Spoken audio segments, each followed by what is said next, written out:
If you've been struggling with marketing your business, you're in the right place. In today's video, I'm going to be sharing the secret to making marketing easy by understanding your target audience. So when it comes to marketing, most businesses make the mistake of appealing to everybody. Your business is not for everybody. Not everyone wants your product. Not everyone wants your services. So you shouldn't be marketing to everyone as well. That's why it's important to identify who is your ideal customer and understand your target audience.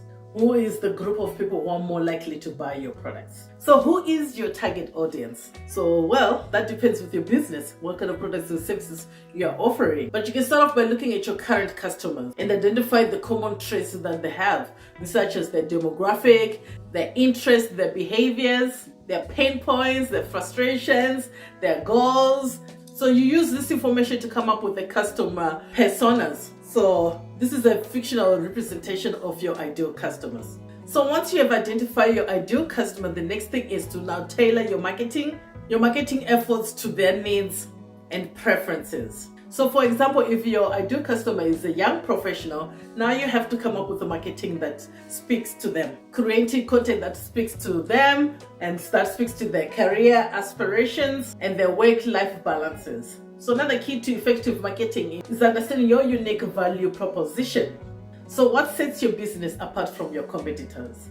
So by highlighting your USP in your marketing strategies or in your marketing messages, you can better connect with your target audience and build trust and credibility. So there you have it, the secret to making marketing easy to understand. The secret to making marketing easy is to understand your target audience. So by identifying your ideal customers and tailoring your marketing message and efforts, their needs and preferences, you can attract and convert more leads and ultimately grow your business. So if you found this video useful, please give it a thumbs up and subscribe to our channel for more tips on how to market your business. My name is Rura and I'll see you next time. Take care. Bye.